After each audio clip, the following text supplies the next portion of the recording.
Hello बच्चों।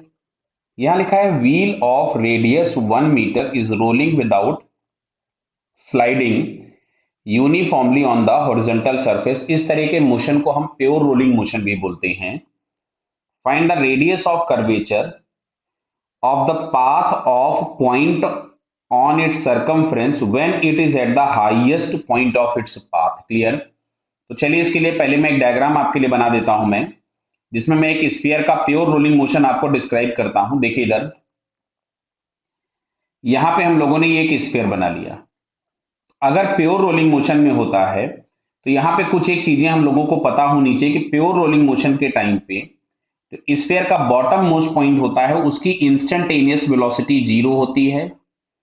जो centre point होता है उसकी वेलोसिटी आपके पास होती है v। तो इस टॉप मोस्ट पॉइंट की जो वेलोसिटी होती है टेंजेंशियल, ये होती है 2v।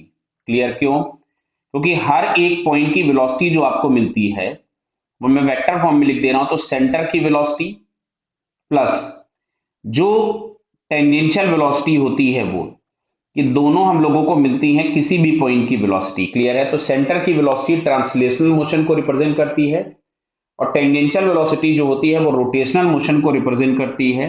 क्लियर। और अगर प्योर रोलिंग मोशन हो रहा होता है तो v बराबर आर ओमेगा होता है, vc बराबर आर ओमेगा।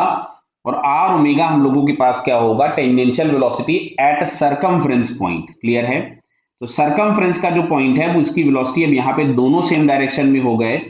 ये vc भी सेंटर की वेलोसिटी भी हो जाएगी और टेंजेंशियल vc डायरेक्शन में, तो दोनों ऐड होकर के 2v हो जाते हैं। क्लियर। यहाँ पे जो सेंट्रीपिटल एक्सेलरेशन एक्ट हो रहा होगा वो सेंटर की तरफ में एक्ट होगा। बराबर है। एक काम करते हैं, इसको हम AC नहीं लिखते क्योंकि यहां AC से जनरली हम लोग सेंटर के एक्सेलरेशन को रिप्रेजेंट करते हैं। इसको AR लिख लेते हैं, रेडियल एक्सेलरेशन। कंफ्यूज आप लोग होंगे नहीं, मुझे उम्मीद है, क्योंकि सेंट्रीपिटल एक्सेलरेशन को हम तीन नामों से बोलते हैं: सेंट्रीपिटल एक्सेलरेशन, रेडियल या नॉर्मल एक्सेलरेशन। क्लियर है। जो कि हम लोगों के पास होगा v² बाई आर।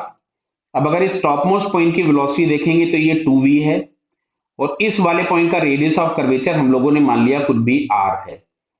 तो v² by r is equals to, यहां से हमारे पास मिलेगा 4v² बाई स्मॉल आर।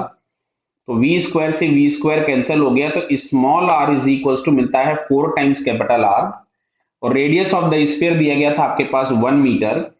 तो small r is equals to 4 into 1, यानी हम लोगों के पास फाइनली उस पर्टिकुलर पॉइंट का रेडियस ऑफ कर्वेचर जो होगा टॉप मोस्ट पॉइंट का, वो आपके पास मिल जाएगा 4 मीटर। क्लियर बेटा? Okay, all the best.